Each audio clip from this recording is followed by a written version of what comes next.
रहीम अस्सलाम वालेकुम। मैं मोहम्मद नवाज शरीफ तो अपने पे हमारा YouTube channel village life style secret. मैं उम्मीद कर रहा हूँ तुम सारे खैर खरीत लो।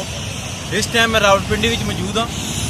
रावलपिंडी ना एक ऐसा ग्रां जो 4 साल ने अरसे में एक शहर की शक्ल इख्तियार कर गया।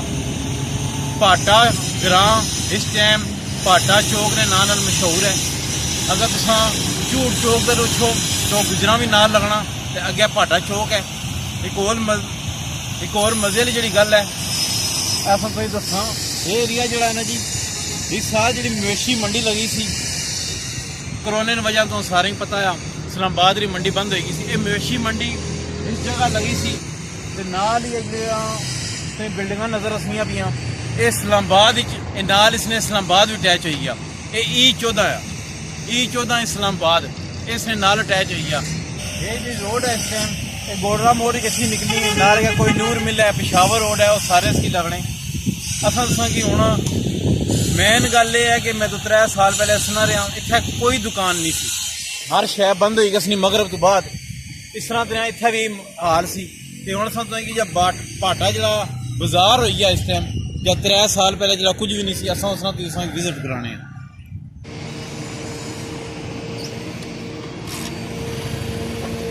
इस्लामाबाद E14 है जी।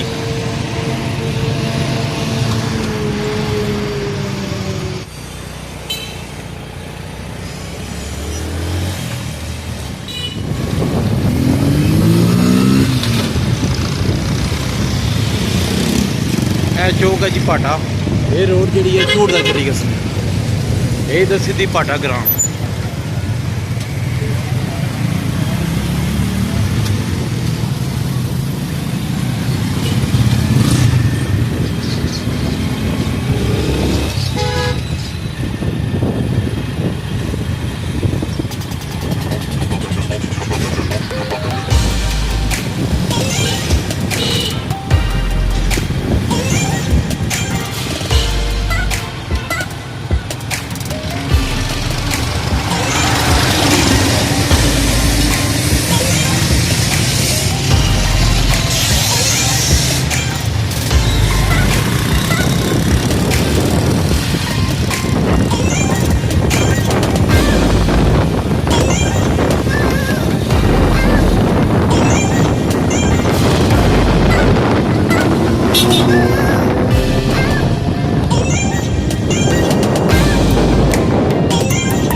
दरिया है जी,